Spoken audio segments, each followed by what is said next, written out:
The liar paradox, the sentence that broke reality. There's a sentence, just one, just a few words, and yet, for over 2,000 years, it's haunted philosophers, logicians, scientists, and anyone reckless enough to chase absolute truth. It goes like this. This sentence is false. That's it. Simple, harmless. But once you understand what it's saying, everything starts to unravel. If the sentence is true, then what it says must hold, which means it's false. But if it's false, then what it says isn't true, which means it's true. It loops. It traps. It doesn't break logic. It uses logic to destroy itself. And if you stare at it long enough, it begins to whisper something deeper. Maybe certainty was always an illusion. This is the liar paradox. Not a riddle. Not a trick. A flawless sentence with no stable truth. A logical black hole. And once you fall into it, you don't come back the same. We're trained to believe in resolution, in clean answers, in systems that make sense, mathematics, philosophy, language. But this sentence stands at the edge of all of them, mocking their foundation. Because if a single sentence, just a few carefully chosen words, can spiral truth into contradiction, what else can? It starts small. You read it, you frown, you think, okay, so it doesn't have a truth value. That's weird. But then your mind starts reaching. What else do you believe that relies on fixed truth? Every promise, every theory, every belief about the world. If they depend on the assumption that a statement is either true or false, what happens when that assumption is exposed as fragile? The liar paradox is ancient. The first known version comes from the Greek philosopher Epimenides, who was from Crete. He said, all Cretans are liars. But if he's telling the truth, then he's lying. But if he's lying, then he might be telling the truth. The ancient Greeks discovered the abyss in thought itself and stared directly into it. Later, logicians tried to formalize it. They thought they could contain the chaos, build systems, fortify the boundaries. But in 1931, Kurt Gödel delivered the final blow with his incompleteness theorems. He constructed mathematical statements that essentially said, this statement cannot be proven. And it worked. He proved that any system powerful enough to describe arithmetic would always contain true statements that can't be proven within the system. Sound familiar? He didn't just prove a paradox. He proved that paradox is built in. That any system based on logic will have holes. That no matter how far you go, some truths will always live just beyond reach. The liar paradox wasn't a bug. It was a message from reality itself. But it doesn't stop in dusty philosophy books or chalkboards filled with symbols. The liar paradox lives everywhere. In every broken relationship where someone says, trust me, I'm lying. In political propaganda that promises truth while distorting it. In media narratives that contradict themselves but still hold influence. We exist in a world soaked in paradox, and the most dangerous ones don't announce themselves. They're quiet, self-referential, hidden behind certainty. Even consciousness itself might be a paradox. You think about your thoughts. You observe your own observing. The mind turns inward, loops, spirals. At what point does awareness become a paradox? Can a system truly understand itself without collapsing under the weight of its own complexity? And here's the real terror. The deeper message hiding inside the liar paradox isn't just about language or logic. It's about truth itself, and how fragile it might be. If truth can implode with just one sentence, how much of our understanding is built on unstable ground? This paradox isn't a puzzle to be solved. It's a mirror that reflects back the limits of logic, the vulnerability of belief, and the terrifying possibility that some questions have no answer, not because we haven't found it, but because there isn't one. So when you hear that simple sentence, "This sentence is false," don't brush it off. Don't try to solve it. Just sit with it. Let it echo. Let it eat at the edges of what you thought you knew. Because within that loop, that contradiction, that infinite collapse, is the truth about truth itself. The Barber Paradox, the man who shouldn't exist. Imagine a village, peaceful, logical, structured. In this village, there is one simple rule that governs shaving. Every man must be clean-shaven. But not just that. If a man doesn't shave himself, then he must go to the barber. And the barber, he shaves all those men who do not shave themselves, and only those men. Nothing more, nothing less. At first, it feels like a clean system. Simple delegation. If you don't shave yourself, the barber takes care of it. But then you ask the one question that breaks everything. Who shaves the barber? If the barber shaves himself, then he must not shave himself, because he only shaves those who don't shave themselves. But if he doesn't shave himself, then by the rule, he must shave himself. Logic loops, reality buckles. You're not staring at a riddle, you're staring at a self-destructing system, where one simple question destroys the entire foundation of the structure it came from. This is the Barber Paradox, a version of Russell's paradox, discovered by the philosopher and logician Bertrand Russell in 1901.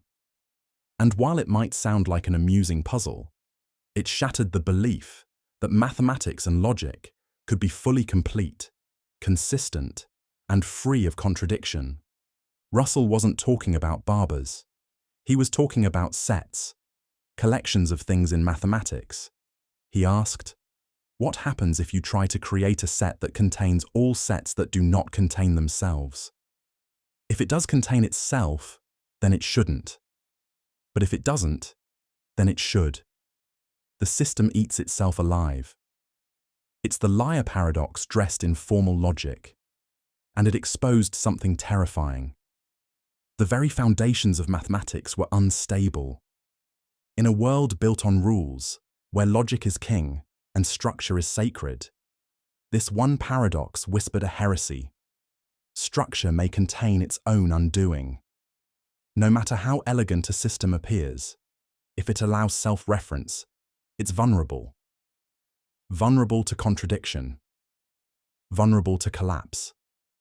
Vulnerable to the unspeakable idea that some questions don't have answers, not because we haven't found them, but because the question itself shouldn't exist.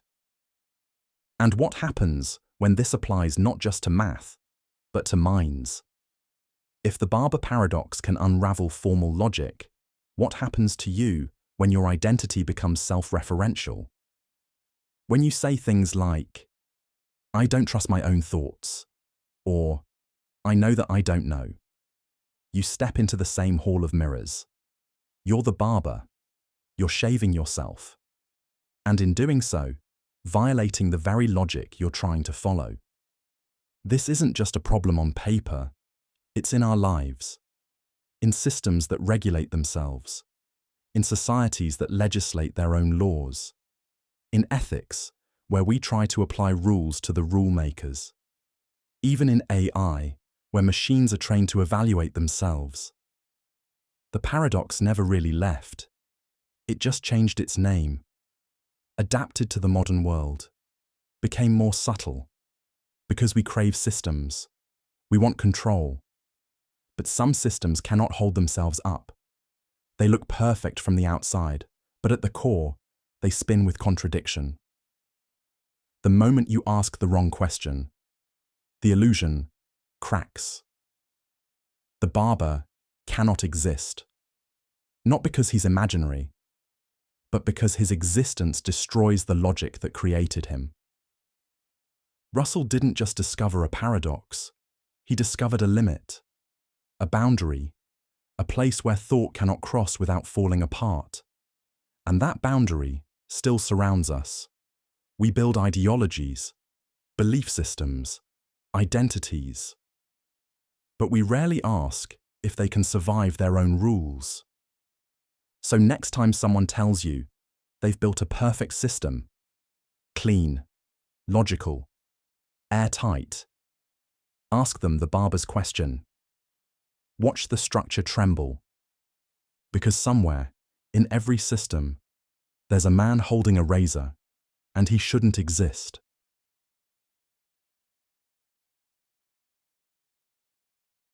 The Ship of Theseus. The identity that was never real. You're standing in front of a ship. Wooden, aged, majestic. It's been preserved for centuries. They say it once belonged to the great hero, Theseus. Every piece of wood you see, every plank, every nail, has been replaced over time. Not all at once. Gradually, a board rotted here, a beam cracked there, piece by piece, swapped for a new one, until, eventually, not a single part of the original ship remains. But it still stands. It still bears the name, Theseus, ship. And then the question hits you. Is it still the same ship? At first, it seems like an intellectual curiosity, a thought experiment.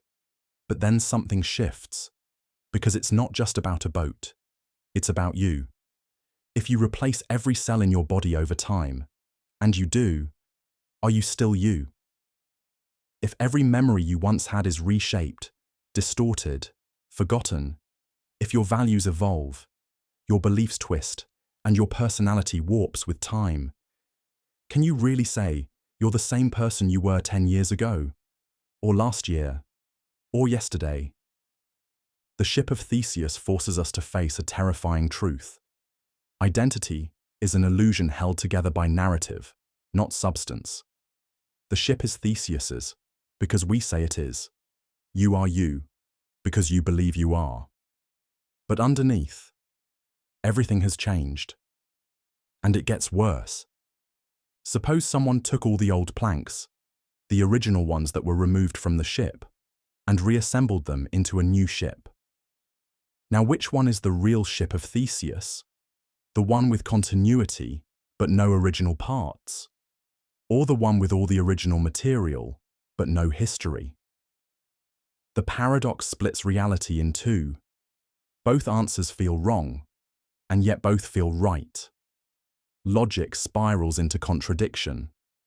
In a world obsessed with identity, national, personal, digital, the paradox quietly undermines everything we think is solid. If identity can be transferred, reconstructed, redefined, is anything truly original? Are you just the sum of your past components, or the continuation of your current narrative? Now imagine this applied to artificial intelligence. What happens when a digital consciousness is copied perfectly? If it remembers everything you remember, feels what you feel, claims your identity, who's the original? And who is the copy? Or do those terms even mean anything anymore? We are taught to fear death, but the real fear, it's loss of self, not through death, but through gradual erosion, through subtle shifts, through time, through change. The paradox doesn't ask if we can survive as ourselves. It asks whether we were ever ourselves to begin with. You are a ship floating through time. Your pieces change, your story continues. But no one ever tells you this. Continuity is not identity, it's performance, a masquerade of consistency worn over chaos. So, are you still the same person you were when you started watching this? Or did something change? Some thought, some crack, some realization that once made cannot be unmade? The Ship of Theseus isn't just a paradox, it's a mirror. And sometimes, when you look too long, you stop recognizing your own reflection.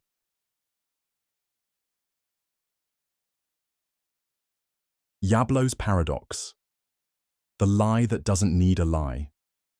Imagine a line of people. They all look identical, silent, still.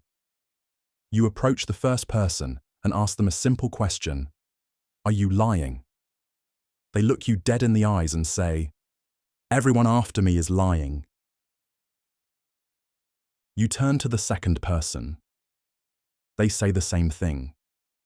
Everyone after me is lying. Then the third. Everyone after me is lying. And it goes on. Forever. You start to think logically. If the last person in the line says, everyone after me is lying, but there's no one after them, then their statement must be false, which means they are lying. But if they're lying, then not everyone after them is lying, except there's no one after them. So their statement must be true, which makes it false again. It loops, just like the liar paradox, but there's a twist. There's no circular reference. No one is pointing to themselves.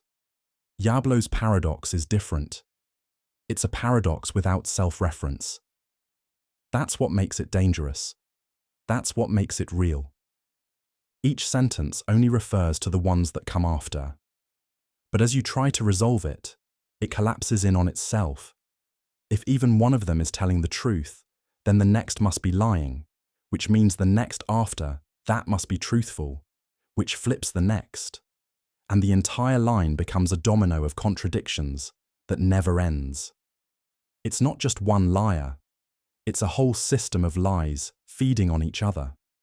And this is where the illusion cracks. Because Yablo's paradox doesn't just live on paper. You've seen it before. In systems, in hierarchies, in ideologies.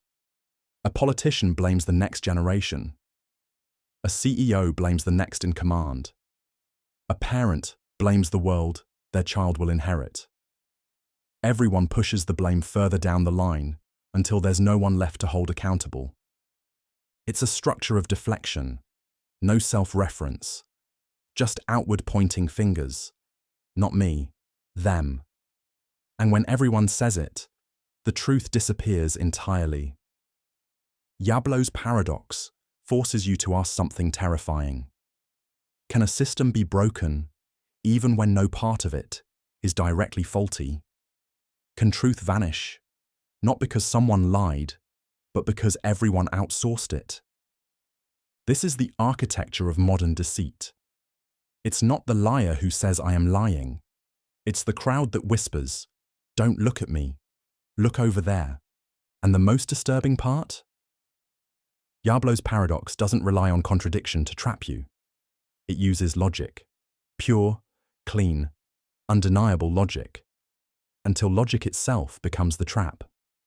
So when someone says, it wasn't me, and points to the next, and the next, and the next, ask yourself this: who's left to tell the truth?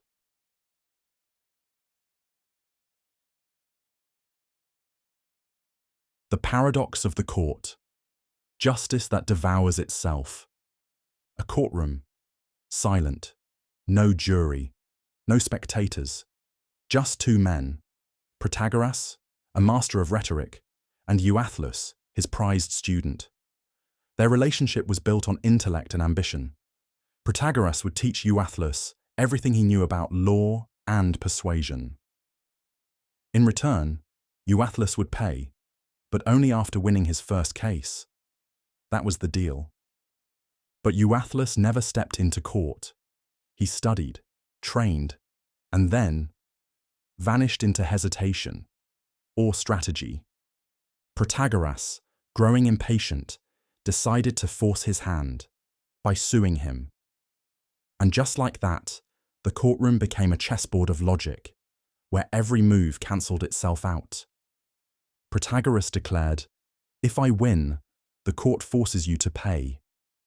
If I lose, then you've won your first case, which triggers our contract, so you owe me regardless. Euathlus replied, if I win, I owe nothing, because I haven't won a case until this one ends. And if I lose, I still owe nothing, because the contract hasn't activated. A win is a loss. A loss is a win. This is the paradox of the court, a self-consuming loop where justice cannot resolve itself without invalidating its own logic. It's not just a quirky ancient riddle, it's a warning.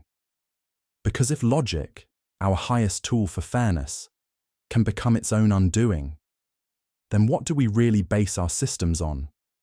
This paradox isn't isolated.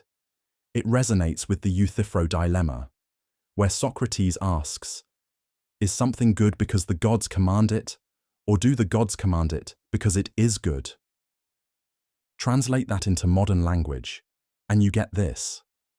Is a law just because it's enforced, or is it enforced because it's just? And if the answer isn't clear, how do we ever know if we're doing the right thing, or just following a well-dressed lie? Protagoras and Euathlus never reach a conclusion. Historians don't even agree on who actually won. Maybe no one did. Maybe that's the point. Because when the tools of truth collapse under their own weight, you're not left with justice. You're left with belief.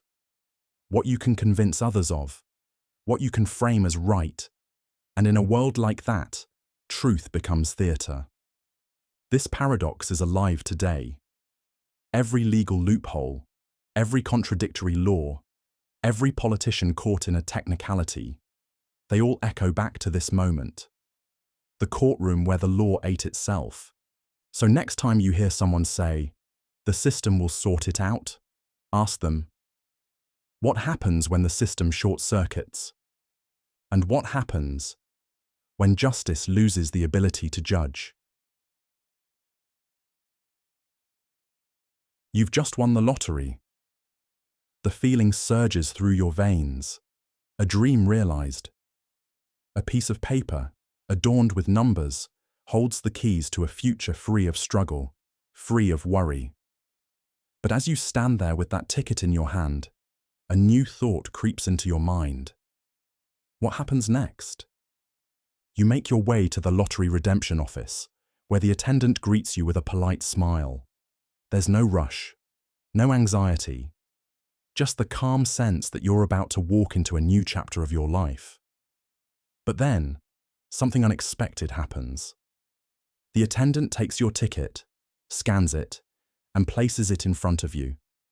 You have two options, they say. You can redeem the prize now, or you can wait for a better payout later. The choice seems simple at first, but then you realize, waiting means the jackpot grows. The longer you wait, the greater the reward. You are gripped by the temptation to hold out for more, but the clock is ticking, and the reality of how much you've already won begins to fade. Here's where the paradox begins. The more you seek to claim your reward, the further it slips from your grasp. The moment you take the prize, its value diminishes. Every second you delay increases the potential for a bigger payout. But the longer you wait, the more distant the original prize becomes. The more you think about it, the more complicated it becomes. You could walk away with something now, or risk it all in the hope that the future will bring even more. The paradox lies not in the lottery, but in the mind of the person holding the ticket. The constant tension between present and future, between what is and what could be, becomes an overwhelming force. You hesitate, and as you hesitate, the present fades. This is the lottery ticket redemption paradox. The moment you try to claim what you've earned, it loses its value. The waiting game makes the reward you've already secured less appealing, and you're caught in a cycle that guarantees one thing: you'll never truly claim it. At its core, this paradox illustrates the human tendency to chase perfection, to constantly strive for something better, more ideal, or more fulfilling. But in that pursuit, we often miss what we have in front of us. We wait for a better moment, a better prize, and in doing so, the present slips away. We're left with a sense of emptiness. The jackpot has already been won, but we never enjoyed it because we believed there was something better. It's a reflection of life itself. We're often so focused on the future that we lose sight of the opportunities that surround us now.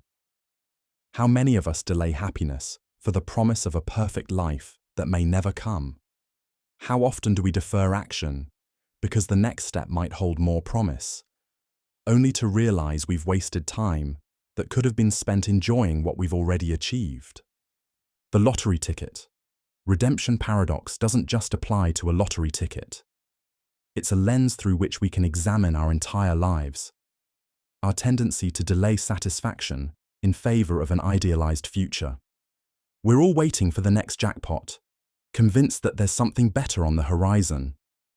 But the longer we wait, the more we risk missing out on the very thing that was always ours to claim. In the end, the true loss isn't in failing to redeem the prize. The true loss is waiting so long for perfection that you lose the ability to appreciate what's already in your hands.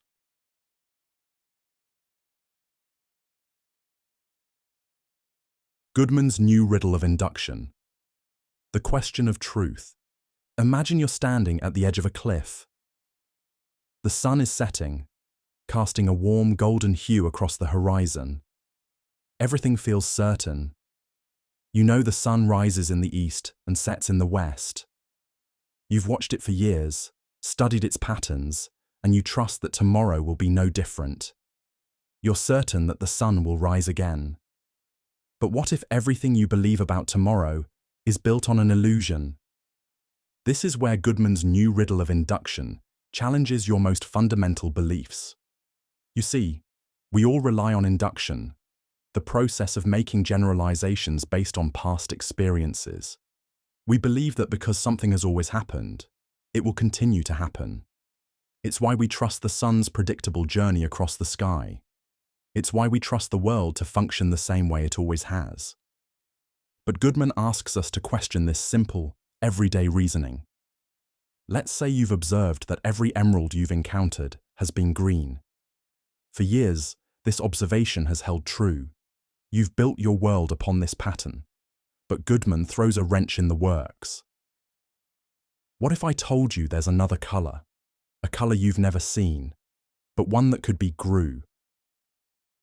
The color Grue, according to Goodman's paradox, is something that is green before a certain time, but would turn blue afterward. It's like a distorted version of green that only appears to be green under the specific condition of being before some arbitrary point in time. Here's where the riddle sinks its teeth in. Why, Goodman asks, should we trust our understanding of emeralds as being green? Why should we prefer this to the idea that emeralds are Grue, something that appears green only because of the conditions we've imposed on it? The crux of the riddle isn't just in the strange color. It's in the nature of our reasoning. If we base our expectations of the future on the past, why does our mind choose one form of logic over another? What makes the green hypothesis better than the Grue hypothesis? After all, both of them fit the observations we've made so far. The problem Goodman highlights is that the way we reason about the world doesn't guarantee that the future will follow the patterns we've come to expect. The very idea of induction itself is undermined. What we believe to be true is rooted in assumptions that might not be as reliable as we think. Every observation you've made about the world might have an unseen twist, a shadow that changes everything you thought you knew. To understand Goodman's riddle fully, imagine standing on the cliff again. You've watched the sun rise every day, but maybe tomorrow it won't. You've always trusted that the sun follows a predictable path. But what if your reasoning about the sun's journey is no different from assuming emeralds must be green? It's the same flawed pattern, the same incomplete logic. What if the sun isn't guaranteed to rise? And just like that, the certainty that you've built your life upon, crumbles. It's the unsettling realization that our expectations, based on the world we know, may not hold any more weight than a fiction we tell ourselves. We've been living in the comfort of patterns, but patterns are unreliable things. They break, they distort. Goodman's new Riddle of Induction is a reminder that the way we understand reality is fragile. The world could be nothing like we think it is. So next time you rely on induction, next time you expect the future to unfold in the way the past has, ask yourself, are you really certain that the next sunrise will be just like the last? Or are you simply trapped in the shadows of your own reasoning? The problem of the criterion, the search for certainty. Imagine you're standing in a vast, empty desert. The wind whispers around you, but you have no compass, no map. Your only guide is the sun overhead, and you know that if you walk toward it, you'll find your way out. But then a strange thought strikes you. How do you know that walking toward the sun will lead you out? Is the sun truly your guide, or are you simply following a belief with no foundation? This is the essence of the problem of the criterion, a philosophical dilemma that questions the very foundation of knowledge. How do we know what we know, and on what basis do we evaluate truth? At its core, the problem asks, what comes first? The criterion for knowing what's true, or the things that we know to be true? The dilemma, first introduced by the philosopher Roderick Chisholm, forces us to confront a troubling question. In order to determine what's true, we need to have some criteria for truth. But how do we know if our criteria are correct? If we assume our criteria are true, we may be trapped in circular reasoning. We can't begin to make judgments without already having a reliable standard. But we can't establish a standard without knowing something we can rely on. To understand the depth of the problem, let's take a simpler example. Imagine you're trying to determine whether a particular tree is an oak.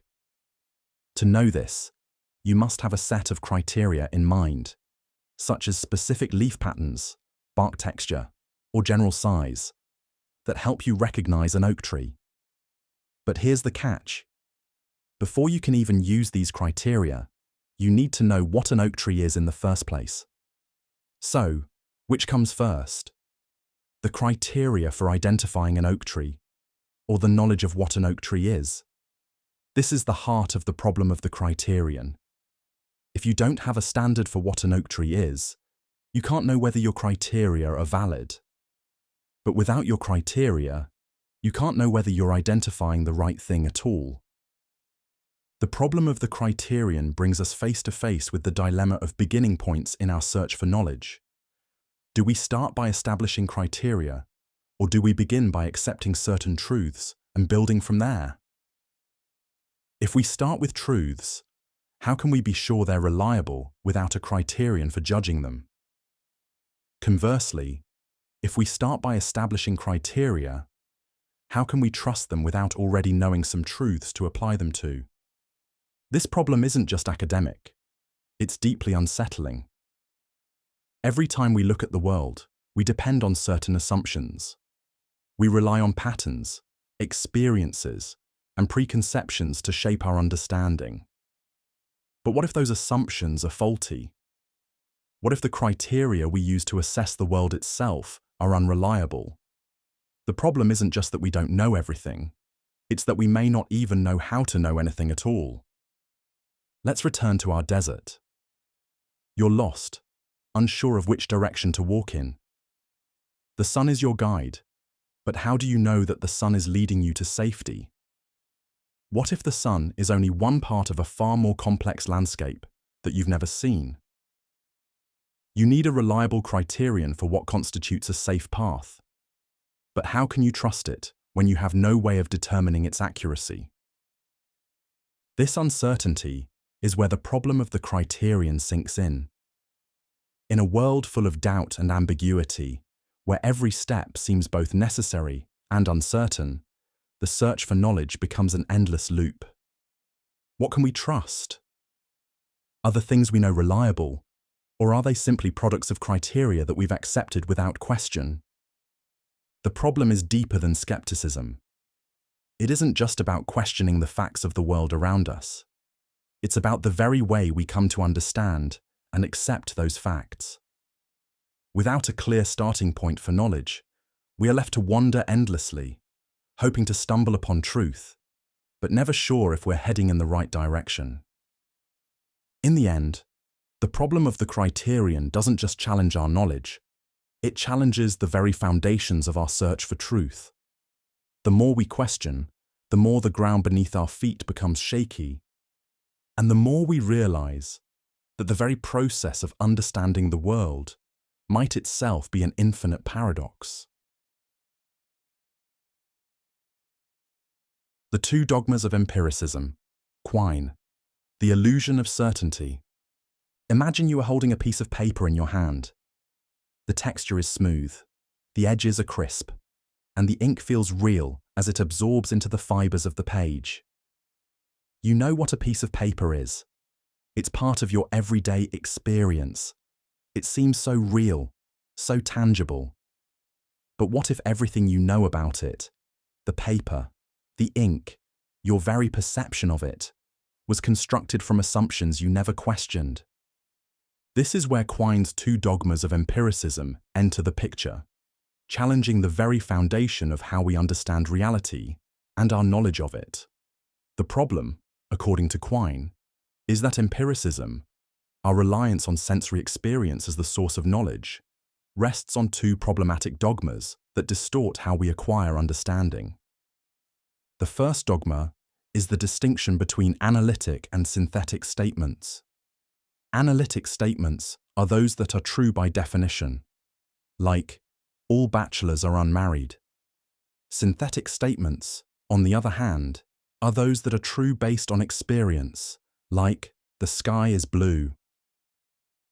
According to traditional empiricism, we can draw a clear line between these two types of knowledge. Analytic truths are self-evident, and synthetic truths are confirmed through our senses.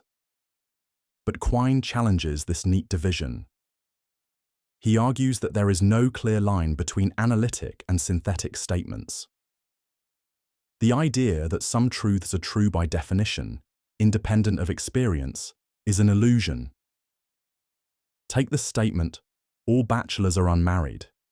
Sure, it seems true by definition, but Quine asks, how do we know what a bachelor is without using our experience of the world to define it?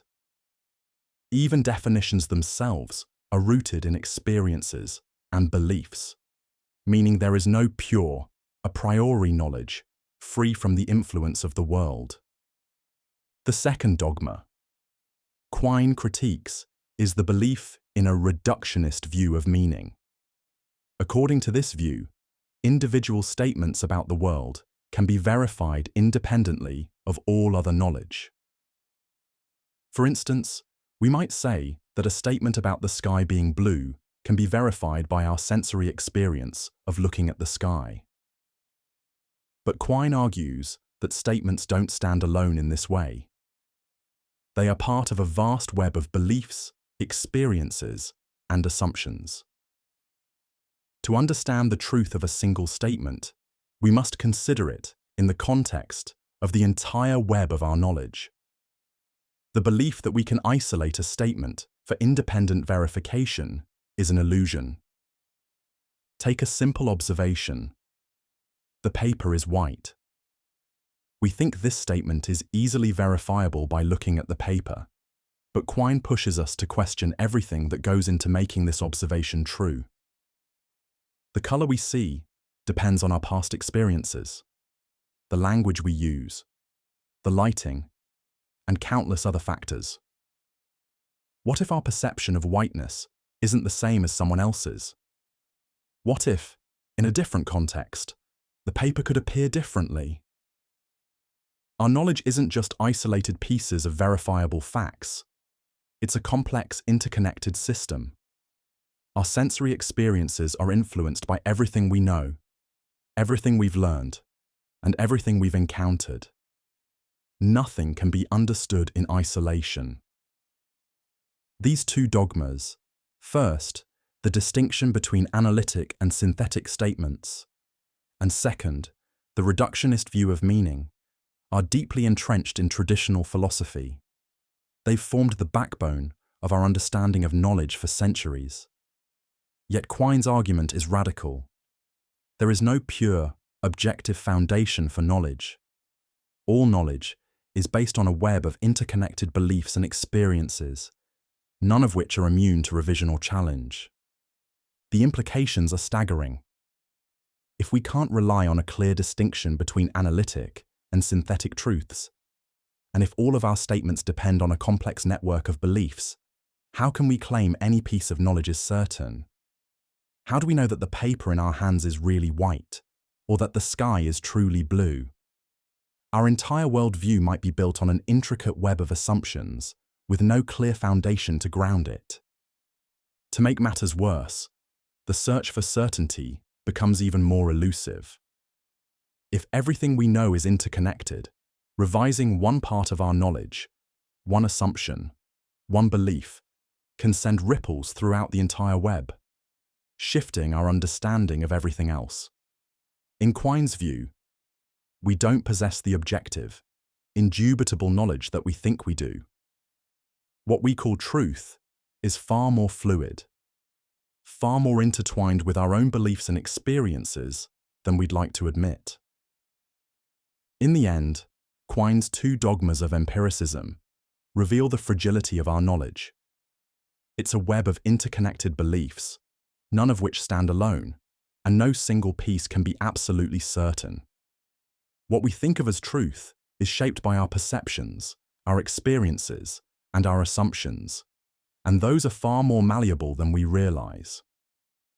The paper in your hand might seem real, but it's just another part of the complex, uncertain network that defines how you understand the world.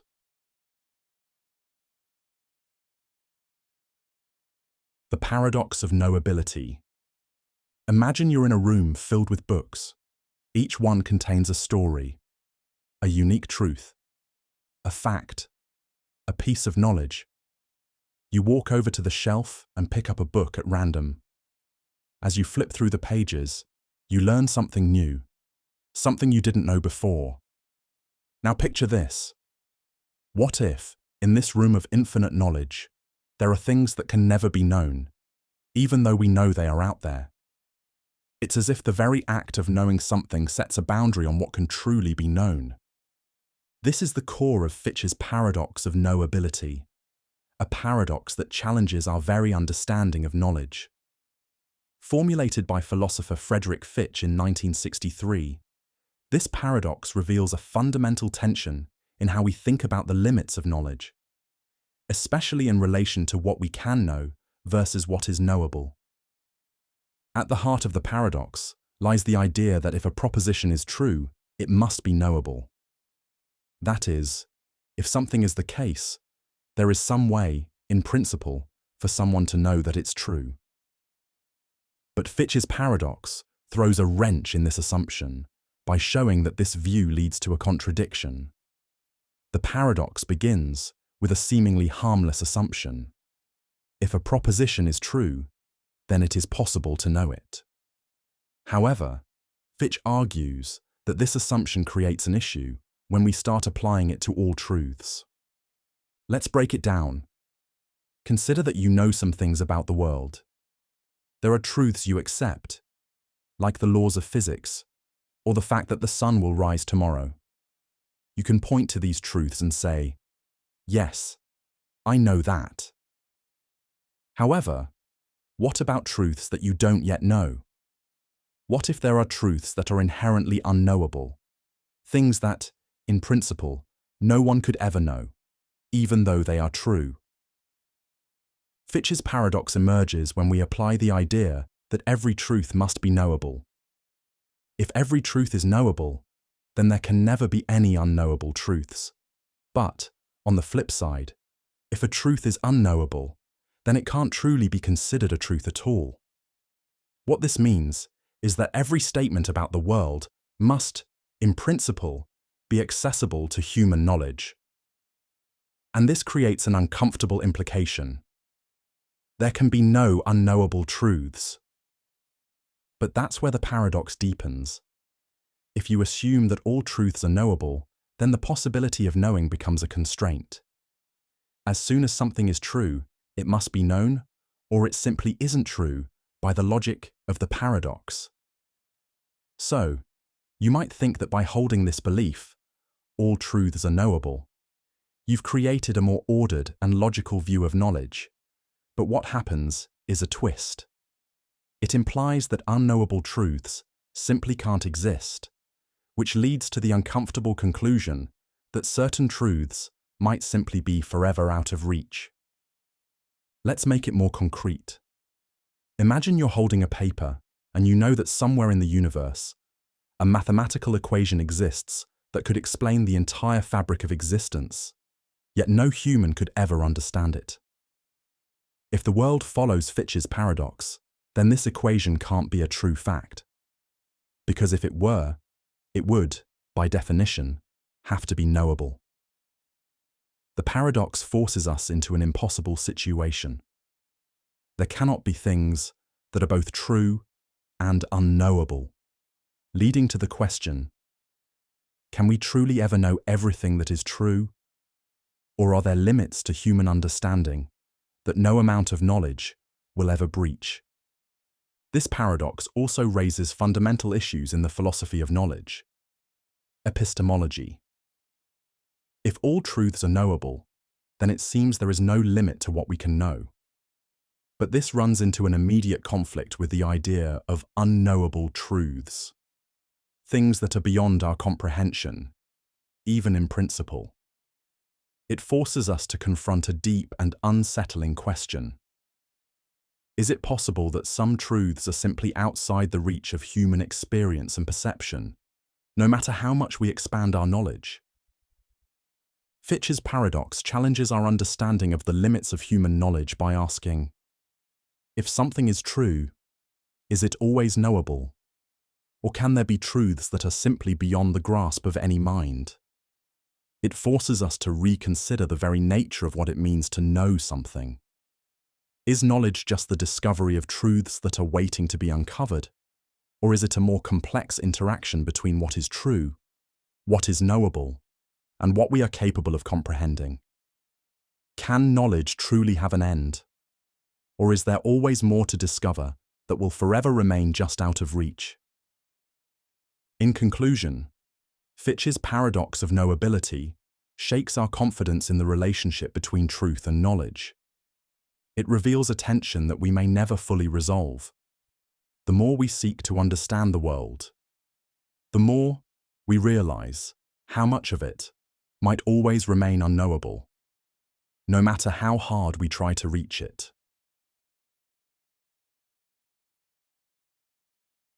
The Drinker Paradox. Picture a man standing in front of a bar, contemplating his options. It's a familiar setting. Perhaps it's Friday evening, and he's weighing whether to have just one drink, or maybe he'll have two. But here's the thing. His decision isn't just about what to drink.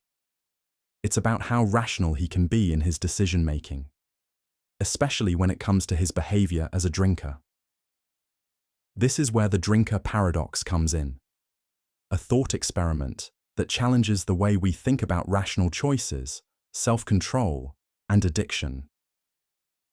The Drinker Paradox is based on the idea that someone can rationally choose to drink, but their future self is bound to act irrationally because they cannot anticipate the effects of their current decision on their future judgment. To explain it further, let's imagine this scenario.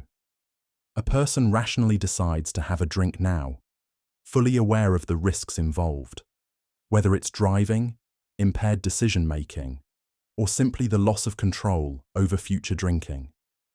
However, once they drink, their judgment is altered, and they might make decisions they would otherwise deem irrational or irresponsible.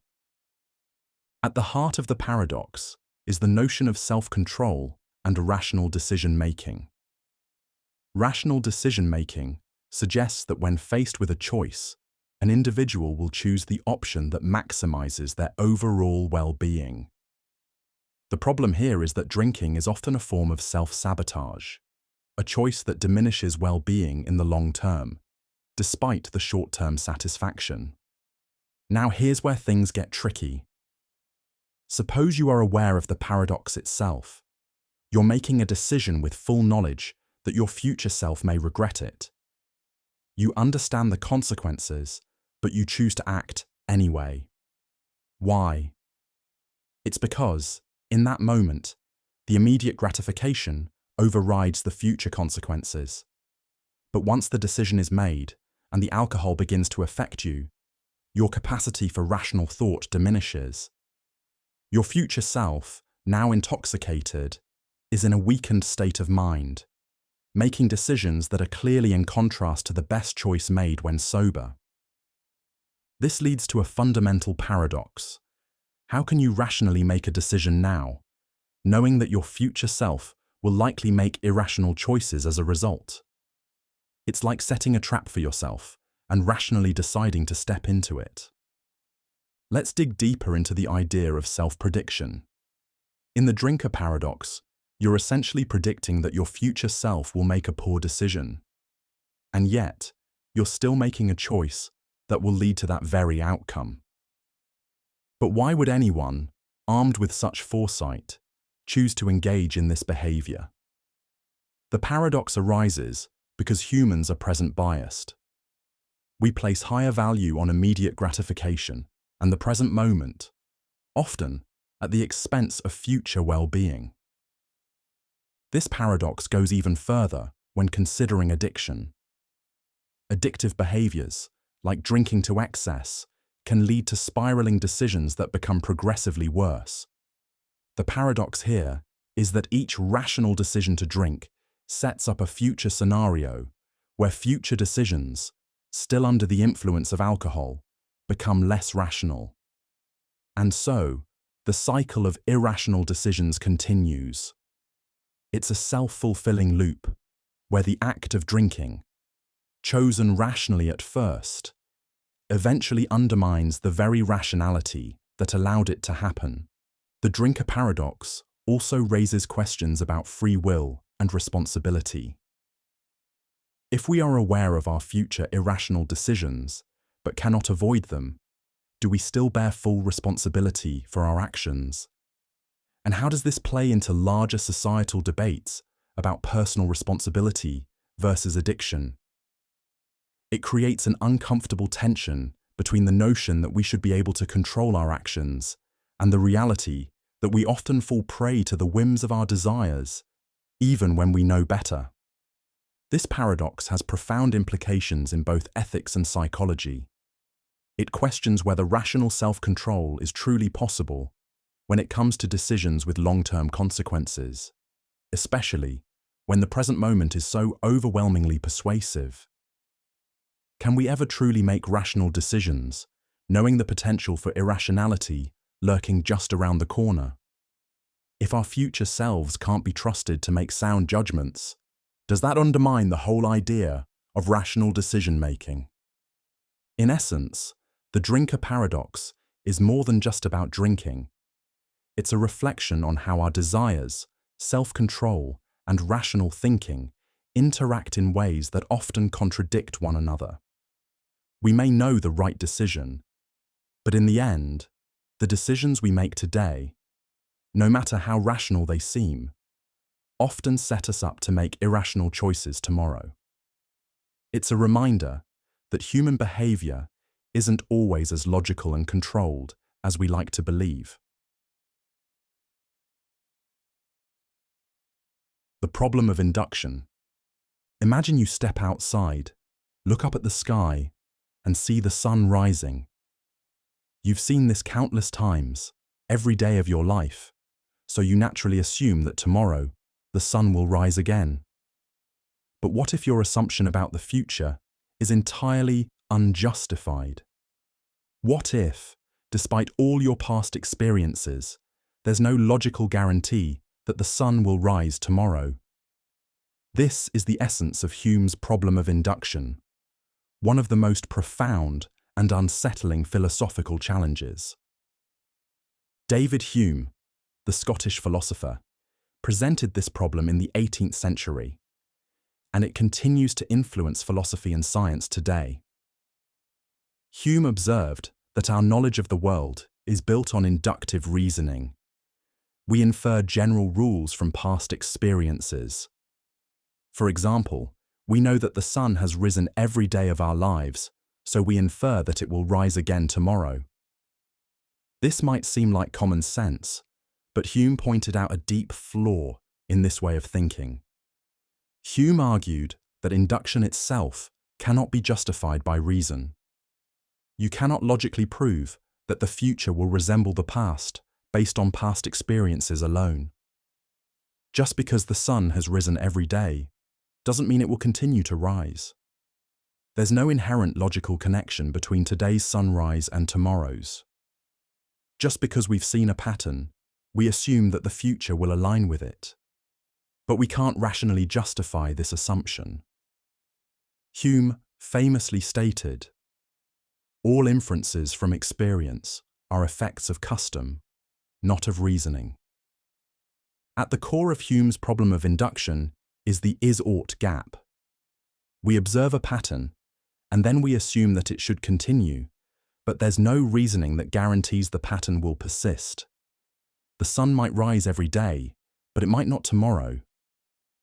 Hume's point is that we use inductive reasoning so often in everyday life that we forget the fundamental uncertainty of it. This problem becomes especially significant in the philosophy of science.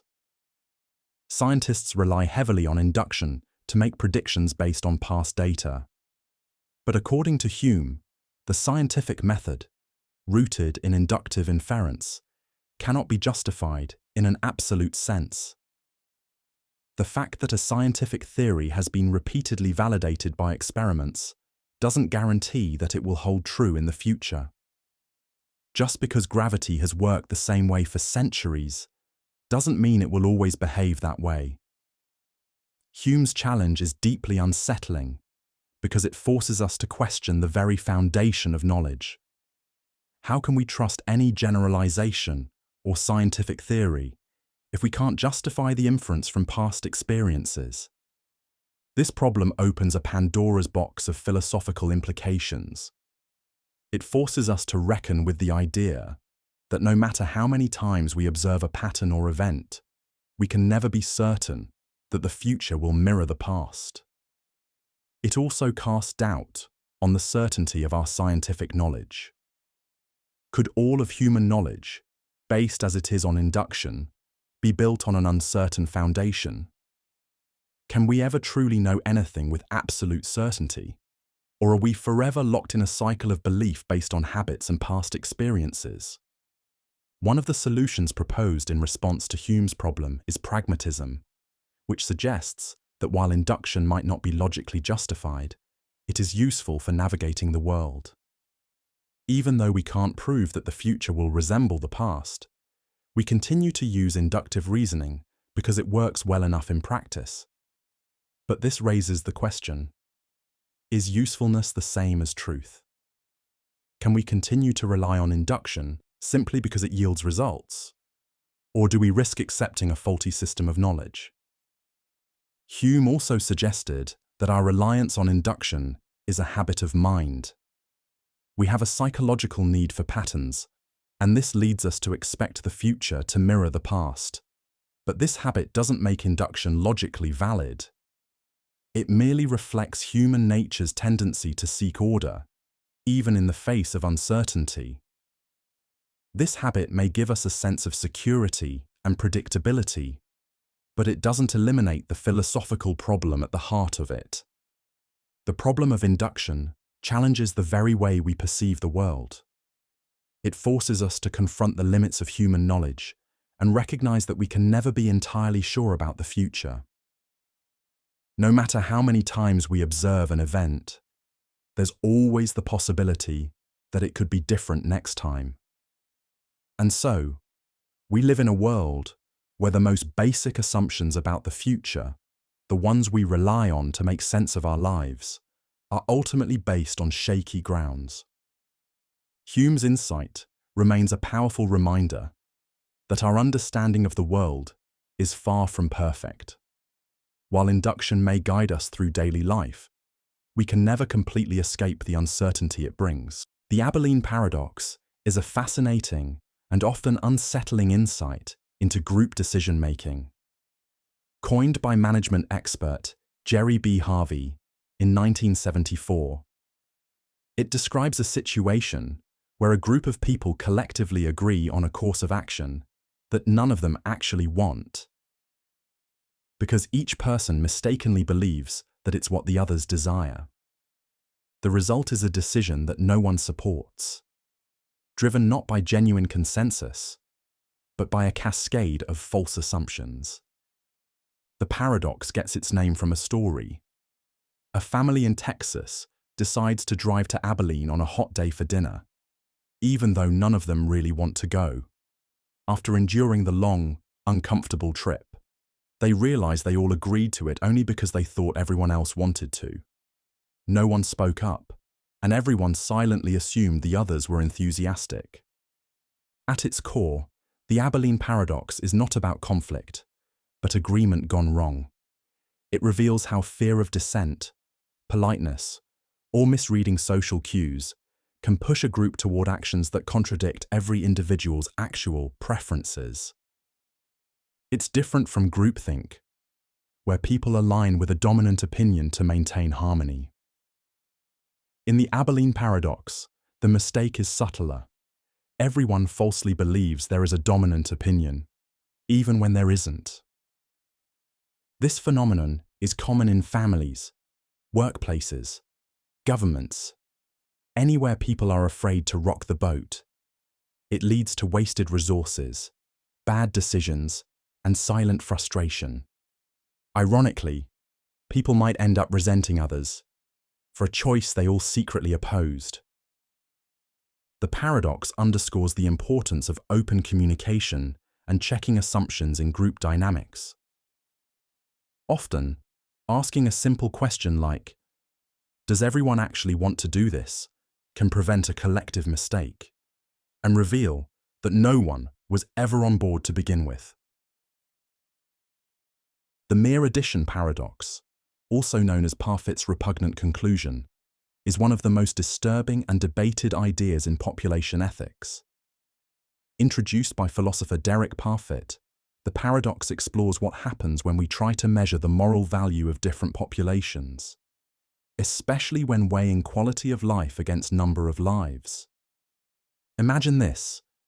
You start with a small population of people living incredibly rich, happy lives, deep fulfillment, beauty, meaning. Now imagine adding more people to the world. These new lives aren't miserable, but they're only marginally worth living. A dull existence with just enough satisfaction to not be negative.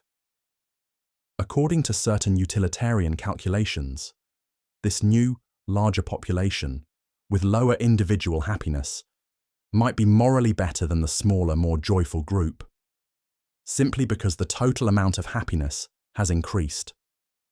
This leads to the repugnant conclusion that a huge world full of people living lives barely above the threshold of worth living could be ethically preferable to a world with fewer people living lives of immense quality. Why is that repugnant? Because it seems to value quantity over quality in a way that feels intuitively wrong. Would we really want to trade profound joy and deep experience for sheer numerical expansion of mediocre lives? The paradox challenges our deepest assumptions about well-being and what it means for a life to be good.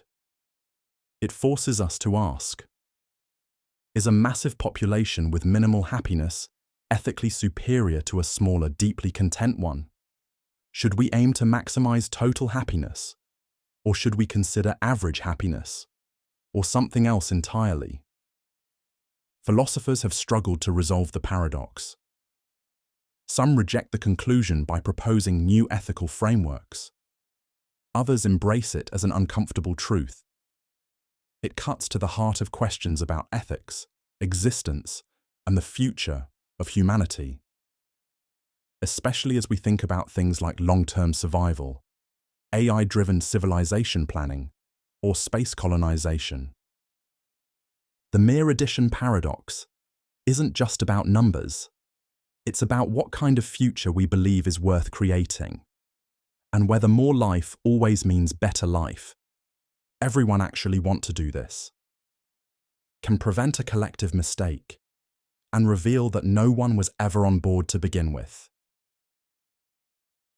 Goodman's Grue paradox is a subtle but powerful challenge to how we justify inductive reasoning, the process of drawing general conclusions based on observed patterns. Proposed by philosopher Nelson Goodman in 1955, the paradox asks a deceptively simple question. Why do we think all emeralds are green is more rational than all emeralds are Grue? Here's the twist. Goodman defines Grue as a color predicate that applies to objects observed before a certain time, say 2050, if they are green, and to objects observed after 2050, if they are blue. In other words, emeralds seen before 2050 that are green are Grue, but after that date, Grue emeralds must be blue. Now here's where things get strange. If all the emeralds we've observed until now are green, they are also, by definition, Grue. So based on the evidence, both all emeralds are green and all emeralds are Grue are equally confirmed. Yet we instinctively trust that emeralds will stay green, not suddenly turn blue after a specific date. But why? Goodman's point is that our preference for green over Grue is based not just on past observations, but on the language and concepts we're used to. Green feels natural and consistent. Grue feels contrived and artificial. But from a purely logical standpoint, both are equally valid, unless we justify why one predicate is more projectable into the future than the other. This creates a deep problem for the philosophy of induction. We rely on patterns to make predictions and build knowledge, but Goodman shows that our criteria for choosing which patterns to trust may be circular or culturally biased. The Grue paradox exposes how much our confidence in future predictions depends not only on what we observe, but on the linguistic and conceptual frameworks we bring with us. It forces us to ask, what makes one form of reasoning more reasonable than another, when both fit the facts? And can we ever escape the subjective filters in how we see the world? It's not just a puzzle about color or emeralds. It's a reflection of the hidden assumptions behind all scientific reasoning. Moore's paradox is one of those philosophical puzzles that seems harmless at first, almost humorous, until you realize it's poking a hole in something much deeper: our sense of belief, knowledge, and the way we talk about our own minds. Introduced by the British philosopher G.E. Moore, the paradox centers around statements like, "It's raining, but I don't believe that it's raining," or "I went to the store, but I don't believe I did." At first glance, there's no logical contradiction in these sentences. They pair a factual claim with a psychological one, a statement about the world, and a statement about your internal belief. From a formal logic perspective, they can both be true at the same time. But here's the twist. If you, the speaker, say them out loud and mean it, something feels inherently wrong. These are statements you can't sincerely assert without creating a kind of cognitive dissonance. This is the essence of Moore's paradox. A sentence can be logically valid, yet psychologically absurd. It reveals a deep tension between what we say and what we believe we believe. For example, If I say, I went to the store, but I don't believe I did, I'm claiming to know something while simultaneously denying that I believe it. Which raises the question, how can I know something I don't even believe? The paradox forces us to examine first-person authority, the assumption that we know our own mental states better than anyone else. If you can't trust someone to be the authority on whether they believe something, how can belief be a stable foundation for knowledge? This issue becomes especially relevant in philosophy of mind, epistemology, and even in psychology, where it intersects with real-world conditions like cognitive dissonance, self-deception, and delusional thinking. Philosophers have also noted that while you can imagine a third person saying something like, "She went to the store, but doesn't believe she did," it only becomes paradoxical when the speaker is referring to themselves. That's what makes it so uniquely unsettling. It's not about external facts. It's about the strangeness of being self-aware and still possibly confused about your own beliefs. Moore's paradox exposes a gap in the way language, belief, and rationality are supposed to align. It reveals that there are limits to what can be meaningfully or sincerely said, even when something is technically true. It's a quiet but profound commentary on how fragile our internal sense of truth really is. The paradox of analysis is a subtle but deep problem in philosophy, particularly in the philosophy of language and meaning. It goes like this. When philosophers try to analyze a concept, say, bachelor, they want to provide a definition that's both accurate and informative. But here's the catch. If your analysis is truly correct, it becomes a tautology, telling you nothing new. And if it tells you something new, then it's probably not a correct analysis. Let's break it down. Suppose you define bachelor as an unmarried man. This is considered a correct analysis because the two are logically equivalent.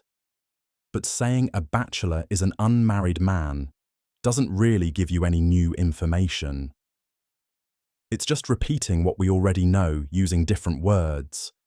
It's like saying, an unmarried man is an unmarried man. That's not very enlightening. Now imagine a definition that feels more informative. Something like, a bachelor is a man who has never been married and is socially expected to seek a partner. That might give us insight into social roles or expectations. But now, your definition includes assumptions that aren't necessarily part of the strict meaning of bachelor. So it may be more helpful, but it's no longer analytically true. This is the paradox. If your conceptual analysis is perfect, it's vacuous. If it's rich and revealing, it's no longer pure analysis. It's interpretation, expansion, or commentary. The paradox challenges the very idea that we can define concepts in a way that is both logically precise and philosophically meaningful. Philosophers like G.E. Moore and C.H. Langford brought attention to this paradox, and it still echoes in contemporary debates about conceptual clarity, especially when analyzing complex or abstract ideas like justice, knowledge, or consciousness. Ultimately, the paradox of analysis forces us to confront a fundamental question. Is the goal of philosophy to state the obvious with perfect precision, or to say something new that might not be strictly, logically airtight? Either way, it suggests there's a trade-off between truth and insight, a tension at the heart of philosophical thinking itself. The puzzle of the self-torturer is a thought experiment that quietly unravels our assumptions about rationality, decision-making, and incremental harm. Imagine this scenario. You're presented with a device, a dial connected to a pain machine. Every time you increase the dial by 1 unit, you receive a large sum of money. The catch? Each increase causes a barely noticeable, slightly higher level of pain. At first, it's trivial. You don't even flinch. Step by step, you turn the dial. The money keeps rolling in, and the pain is just a whisper, an inconvenience at best. No single increase seems unreasonable. Each individual step is minor, not worth turning down the reward. But as you continue, something disturbing happens. Eventually, the accumulated pain becomes significant. Then it becomes hard to ignore. At some point, it becomes excruciating. Here's the paradox. Every individual step felt rational. There was no obvious point where you should have stopped. But now, looking back, you wish you had. The logical path, take the money, increase the dial just once more, has led to a deeply irrational outcome. You're trapped in agony, and there's no turning back. This puzzle, introduced by philosopher Warren Quinn, is not just about pain or money. It reflects a deeper problem about gradual change and moral thresholds. When harm increases in small increments, it can be hard to pinpoint the moment where a reasonable choice becomes a bad one.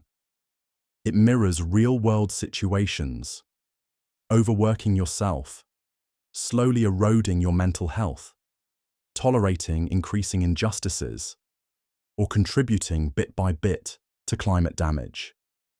None of which feel catastrophic in the moment, until they suddenly are. The self-torturer challenges the idea that locally rational decisions always lead to globally rational outcomes. It reveals the flaw in purely step-by-step thinking, and it poses a difficult question. How do we recognize the tipping point before we cross it? Sometimes, the danger isn't in a single step. It's in never questioning the direction we're walking. Ross's paradox is a strange little twist in logic that exposes how even everyday language can lead to absurd conclusions. It starts simple. Imagine someone gives you a command. Mail the letter. Seems clear enough. But now, consider this. If you do something logically stronger, like mail the letter or burn the city, technically, that also fulfills the original instruction. Why? Because you've still mailed the letter. The other option, however absurd or dangerous, was never taken. But this is where the paradox kicks in. According to the rules of classical logic, if you're told to do X, then doing X or Y, no matter how unrelated or extreme Y is still logically compliant, because you've fulfilled X. That means under pure logic, the command mail the letter is satisfied by mailing the letter or doing something completely unrelated, even harmful. The logical implication is valid, but the interpretation becomes ridiculous. This feels wrong. When someone tells you to mail a letter, they clearly don't mean you can also threaten to destroy a city as part of the deal. So why does logic allow it? Ross's paradox, named after philosopher Alf Ross, reveals a tension between logical implication and practical intention. It challenges the idea that we can translate natural language commands into strict formal logic without losing essential meaning. Real-life instructions carry normative force. They're not just about outcomes, but about what's permissible and intended. The paradox forces philosophers and linguists to ask, how should we model the logic of obligations, commands, and permissions? Traditional logic fails to capture the nuances. Ross's paradox lives in that uncomfortable space between formal reasoning and real-world expectations, exposing how language, when filtered through strict logic, can yield bizarre results that no one would ever accept in practice.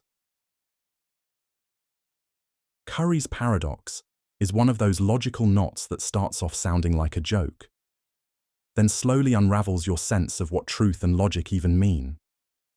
It's named after logician Haskell Curry, And it plays out like this strange little self-referential trap. Consider the statement. If this statement is true, then Santa Claus exists. At first glance, it just seems weird, a quirky play on words. But let's break it down. This statement refers to itself. It's saying, if I, the statement you're reading right now, happen to be true, then Santa Claus exists. Now here's the kicker. Suppose the statement is true. Then the if-then structure kicks in, and it must follow that Santa Claus exists. That's what the statement says. And if it's true, then the conclusion must also be true. Santa's real. But if Santa Claus existing is absurd, if it's obviously false, then maybe the statement isn't true. So let's assume it's false instead. But wait. If it's false, that means it's not the case that, if this statement is true, then Santa Claus exists. But what would make that false?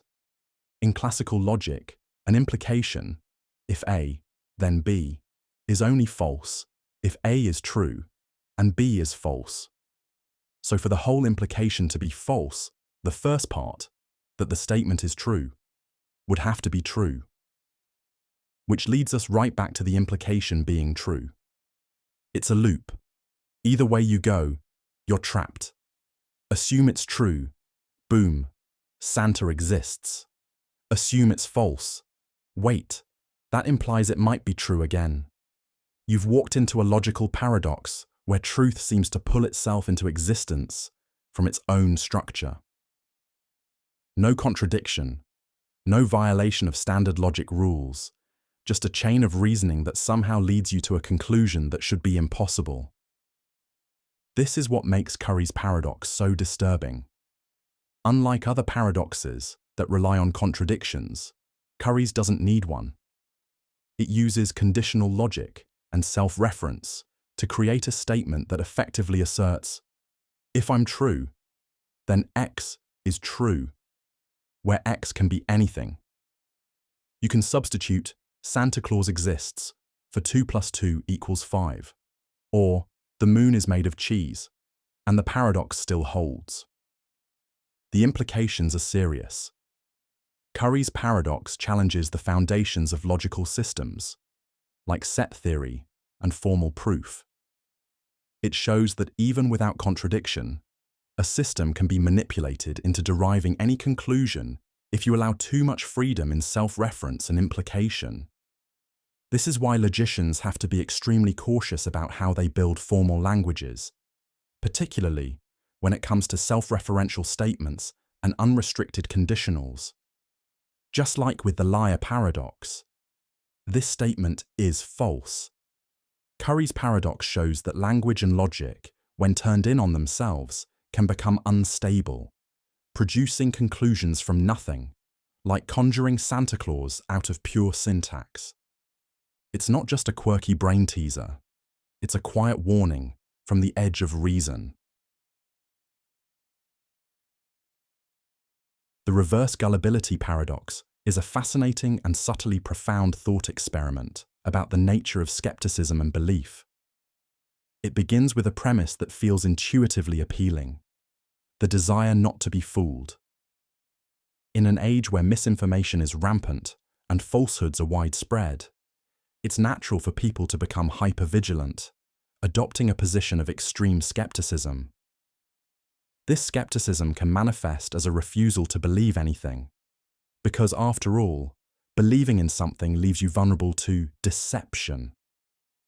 Yet, this paradox reveals a strange and counterintuitive outcome of that extreme stance. Here's how it unfolds. Imagine you adopt a worldview where you believe nothing. You reject all ideas, all claims, all narratives, convinced that everything is either misleading or false. At first glance, this may seem like the ultimate defense against being deceived. After all, if you never believe anything, you can't be tricked. You're immune to the dangers of gullibility, right? But the paradox lies in the very core of this belief. By rejecting everything as false, you've actually believed in something specifically the belief that everything is false. This, in itself, is a belief, an assertion that all things are untrue. In your attempt to shield yourself from deception, you've substituted one form of gullibility with another. You've come to trust that the belief in universal falsity is itself true. So, in your desire to avoid being deceived, you've ironically ended up deceiving yourself. It's a profound form of self-defeating reasoning. The individual who refuses to believe anything because they don't want to be fooled has effectively fallen into a trap of believing something false, that there is absolutely no truth in anything. The paradox is that in order to avoid being misled by others, they've become misled by their own skepticism. The reverse gullibility paradox highlights the dangers of taking skepticism too far.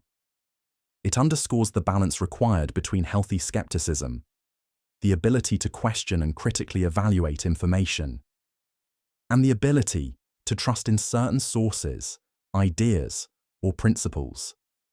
By rejecting everything outright, we can fall into a state of intellectual paralysis, where no belief is permissible, and we end up trapped by a belief in total falsity. At a deeper level, this paradox also comments on how our mindset shapes our worldview. If we approach the world with an unyielding belief that nothing is true, we are condemned to live in a state of perpetual doubt, a place where we are gullible to the idea that nothing can be trusted. In trying to shield ourselves from the perils of deception, we inadvertently construct a worldview where the very nature of truth is denied, making us more vulnerable to a different kind of misunderstanding.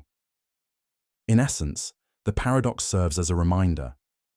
Skepticism, while important, must be tempered with an openness to reasoned belief. Too much skepticism can trap us in a world where we believe that nothing is true, which, ironically, is a belief that holds its own dangers. The paradox of fiction presents one of the most curious dilemmas in philosophy, psychology, and emotional experience. It centers on the seemingly illogical nature of our emotions when engaging with fiction.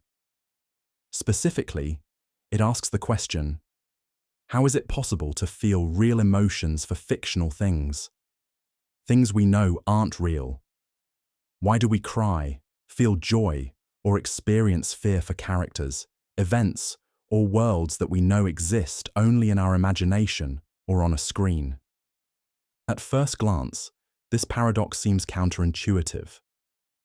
If a story is not real, if the characters don't actually exist, the events aren't happening in real time, and there is no actual danger, why does it stir such deep emotions within us?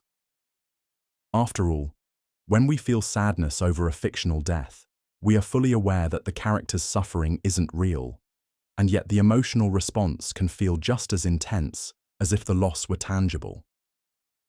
This paradox can be explained by several theories, but one of the most prominent explanations comes from the concept of suspension of disbelief. The suspension of disbelief is a mental state where we temporarily accept the fictional world as real for the duration of our engagement with it. While we know, intellectually, that the events unfolding are not factual, we allow ourselves to emotionally connect with the characters and scenarios as if they were. We believe in the fiction just long enough to feel its emotional impact, even while we know the events are not happening in real life. However, this doesn't entirely resolve the paradox. It still leaves the question of why we respond emotionally to something that is purely imaginary. A possible answer lies in the evolutionary and psychological role of empathy and emotional processing. Humans are hardwired to respond emotionally to stories because storytelling has long been an essential method for learning and social bonding. When we empathize with a character's struggles, triumphs, or sorrows, it's as though we're processing real human emotions, even though the person or event in question is fictional. Further complicating the paradox is the fact that, in some cases, our emotional reactions to fiction can be even stronger than our reactions to real-life events. Consider the grief experienced by fans when a beloved fictional character dies, or the profound joy felt when an underdog hero triumphs. These emotions can be incredibly powerful, and it raises the question of why they would matter so much if the events themselves aren't real. One theory suggests that we experience these emotions in fiction through emotional contagion. Our empathy for characters triggers the same neural pathways and hormonal responses as though we were experiencing the situation ourselves. In addition to emotional contagion, some philosophers suggest that the paradox could be tied to our need for meaning-making. Fiction offers us a lens through which we can explore complex emotions, human experiences, and moral dilemmas in a controlled, safe environment. Even though we know the situation isn't real, the emotions it stirs can be real because they help us understand the human condition, our fears, hopes, and desires. At a deeper level, this paradox touches on ontological questions about reality itself. What is real? If an emotional response feels genuine, is that emotion any less real just because the event that triggered it isn't? In this sense, the paradox invites reflection on the nature of human experience and perception. Can we separate the emotional truth of our responses from the factual truth of the world? In many ways, the emotions we feel for fictional stories are just as real as the emotions we feel in real life, even if they're rooted in something imaginary. In conclusion, the paradox of fiction is a profound exploration of the ways in which we engage with the world, both real and imagined. While it may not provide a definitive answer to the question of why we cry over fictional events, it does reveal a fascinating intersection between emotion, cognition, and the human need to connect with stories. We may not always understand how or why our emotional responses to fiction are so powerful, but the fact that they exist reminds us of the deep and complex nature of the human psyche.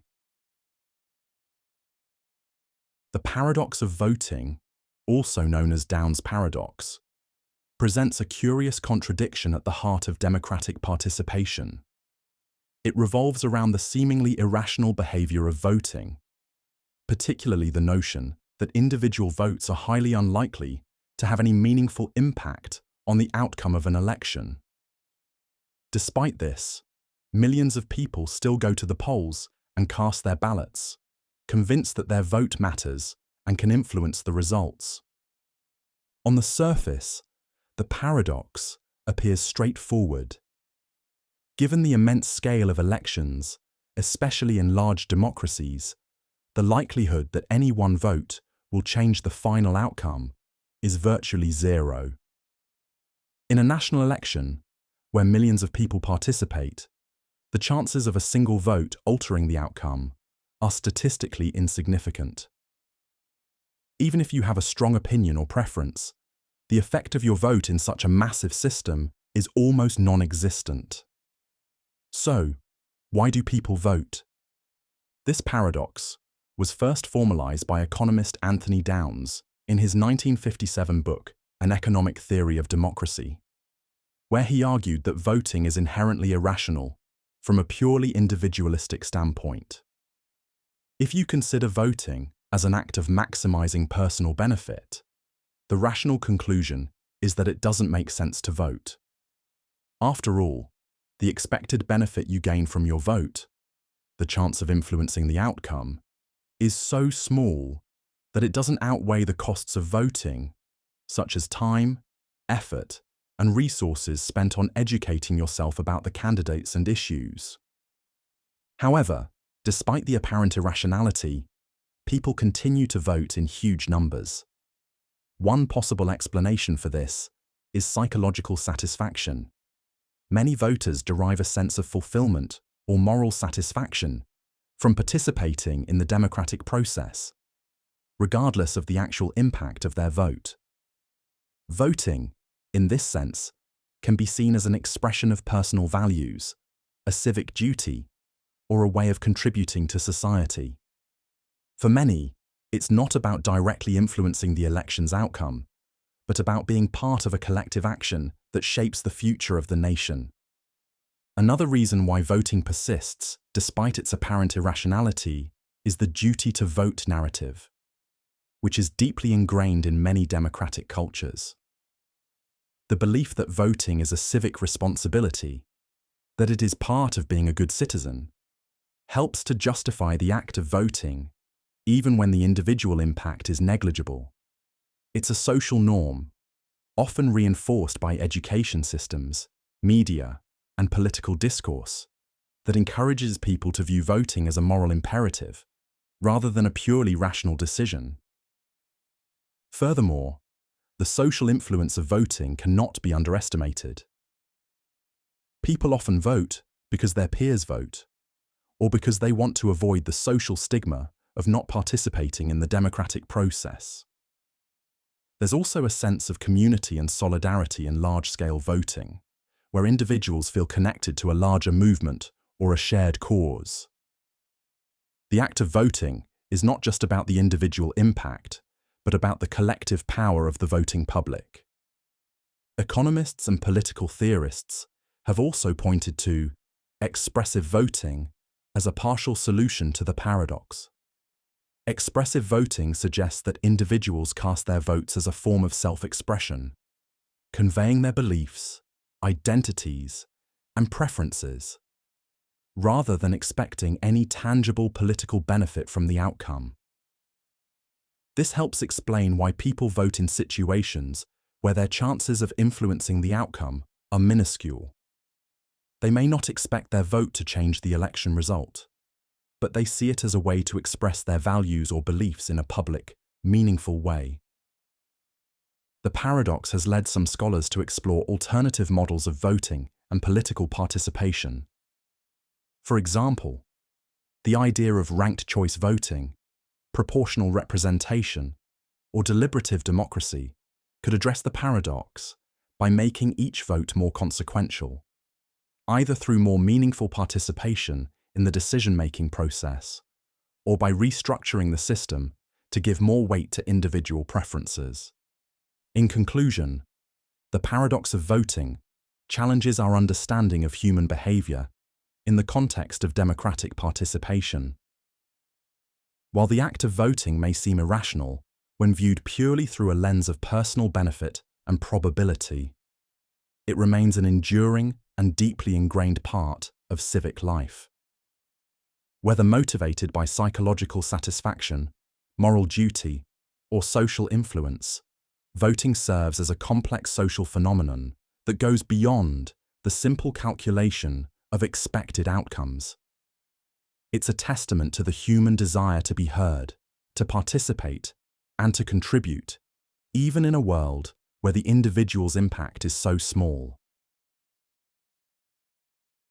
The paradox of voting, also known as Downes' paradox, presents a curious contradiction at the heart of democratic participation. It revolves around the seemingly irrational behavior of voting, particularly the notion that individual votes are highly unlikely to have any meaningful impact on the outcome of an election. Despite this, millions of people still go to the polls and cast their ballots, convinced that their vote matters and can influence the results. On the surface, the paradox appears straightforward. Given the immense scale of elections, especially in large democracies, the likelihood that any one vote will change the final outcome is virtually zero. In a national election, where millions of people participate, the chances of a single vote altering the outcome are statistically insignificant. Even if you have a strong opinion or preference, the effect of your vote in such a massive system is almost non-existent. So why do people vote?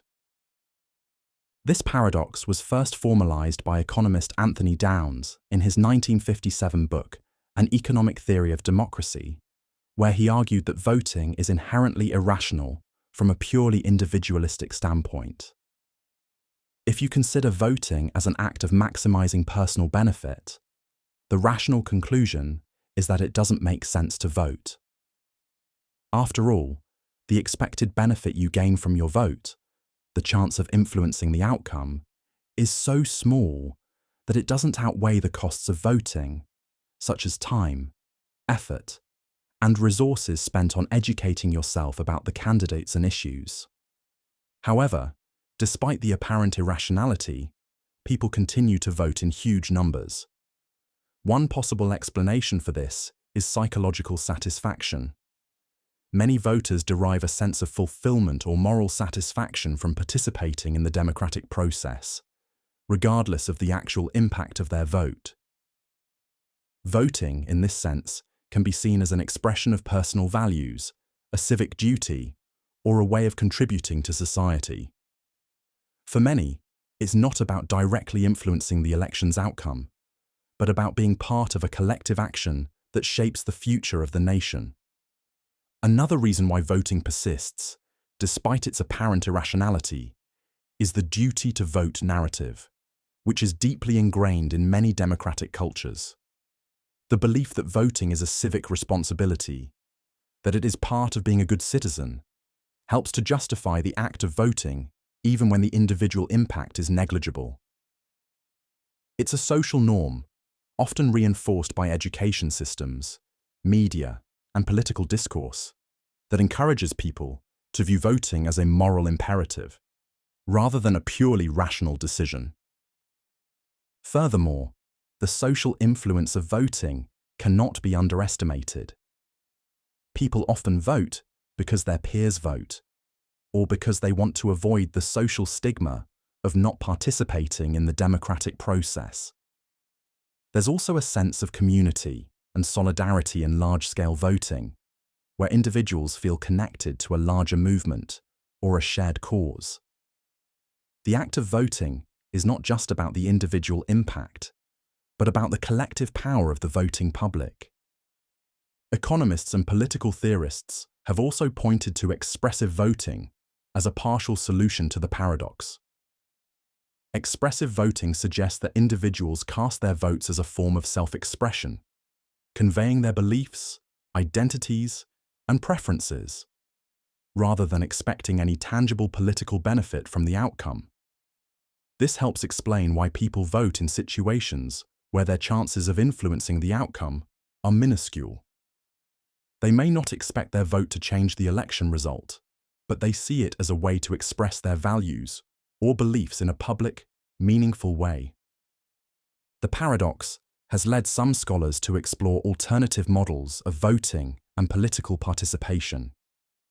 For example, the idea of ranked choice voting, proportional representation, or deliberative democracy could address the paradox by making each vote more consequential, either through more meaningful participation in the decision-making process, or by restructuring the system to give more weight to individual preferences. In conclusion, the paradox of voting challenges our understanding of human behavior in the context of democratic participation. While the act of voting may seem irrational, when viewed purely through a lens of personal benefit and probability, it remains an enduring and deeply ingrained part of civic life. Whether motivated by psychological satisfaction, moral duty, or social influence, voting serves as a complex social phenomenon that goes beyond the simple calculation of expected outcomes. It's a testament to the human desire to be heard, to participate, and to contribute, even in a world where the individual's impact is so small. The paradox of the knower is a fascinating and perplexing problem that touches on the nature of knowledge, truth, and the limits of understanding. It presents itself as a self-referential paradox that is difficult to resolve because it challenges our basic assumptions about what it means for something to be known or unknowable. The paradox begins with the statement, if this sentence is unknowable, then it is unknowable. At first glance, it appears to be a simple tautology, reaffirming the idea that if something is unknowable, it must remain unknowable. But this seemingly straightforward proposition leads to a deeper, more troublesome contradiction. The core of the paradox arises when we ask, is the sentence unknowable? If we consider it unknowable, then by its own structure, it asserts that it is indeed unknowable. But here lies the problem.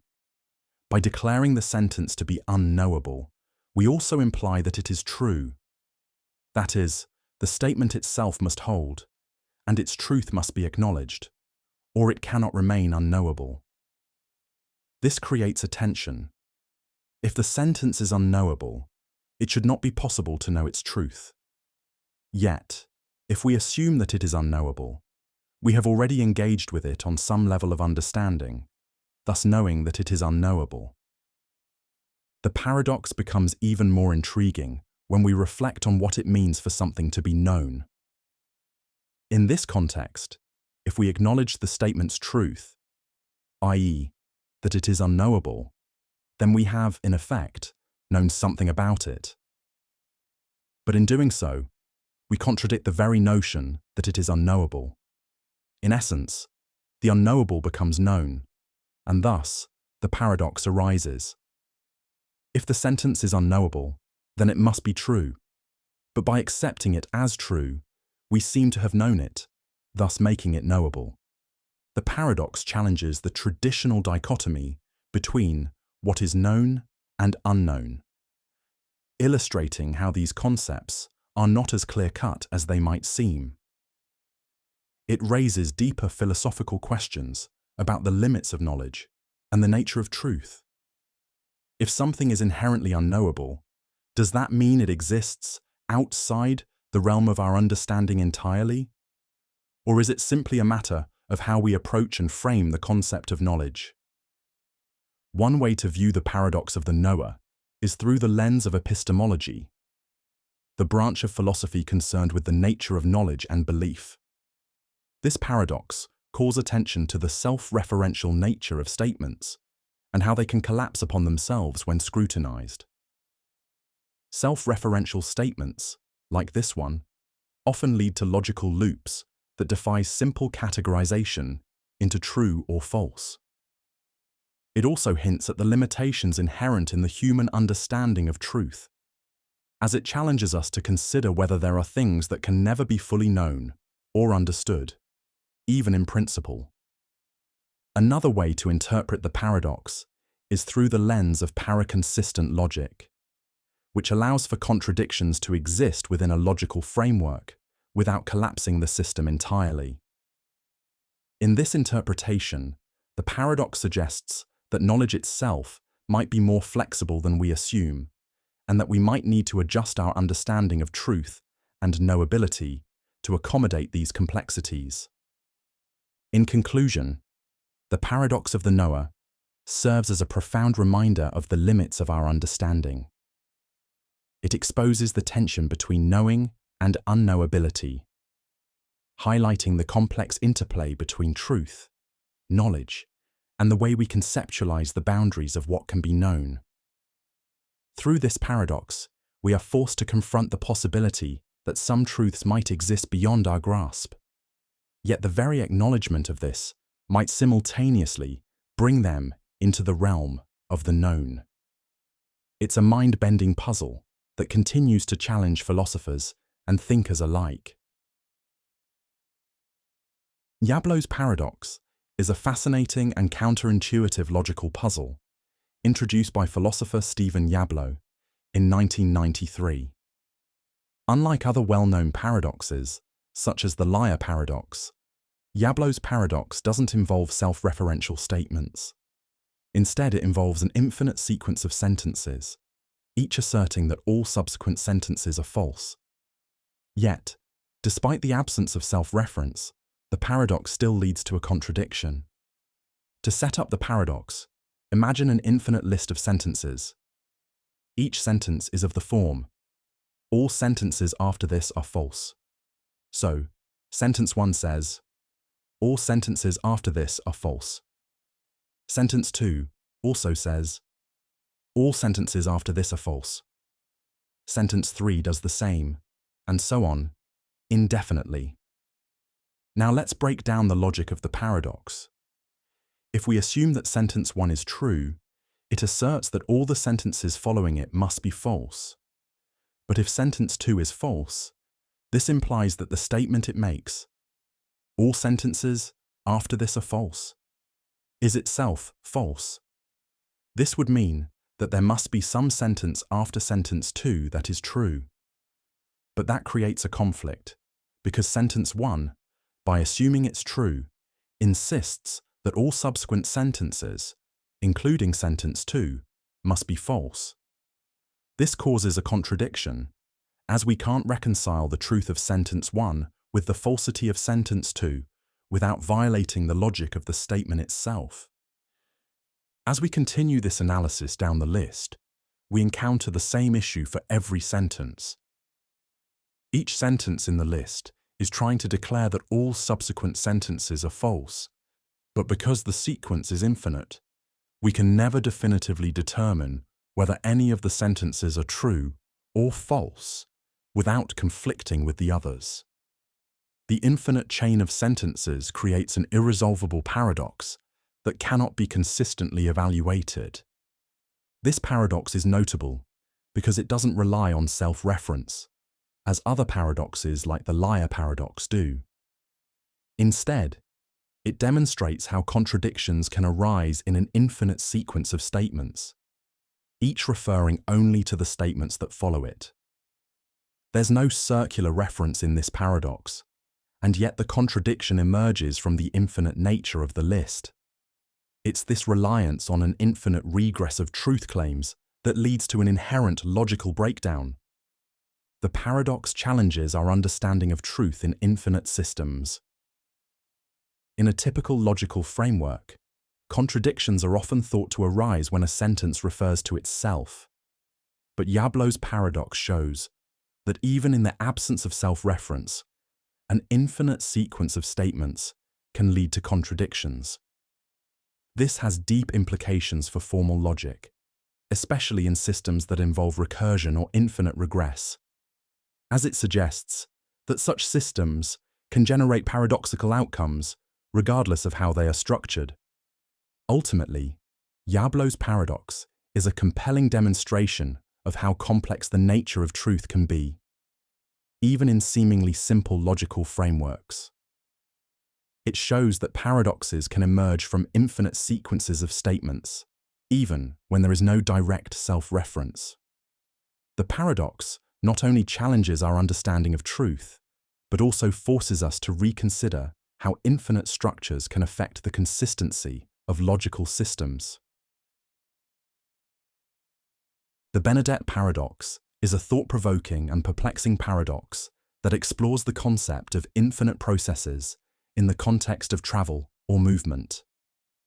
The paradox involves a traveler attempting to reach a point, but being thwarted by an infinite series of barriers.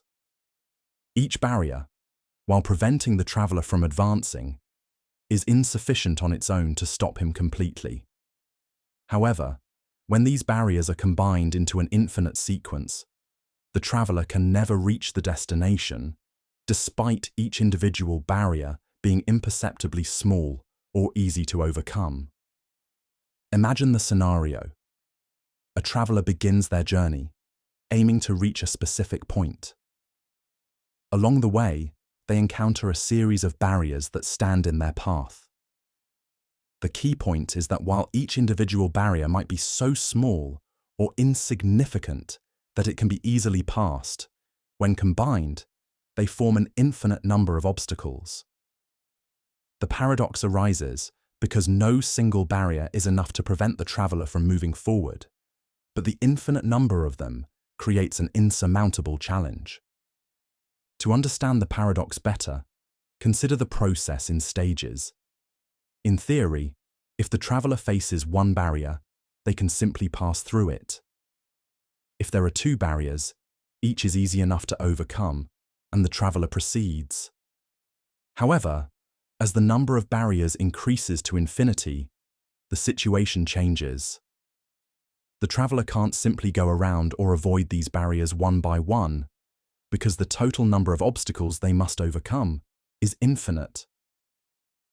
The traveler is continually approaching the final barrier, but will never actually reach it, as the infinite sequence of barriers always ensures that there is always another step to take.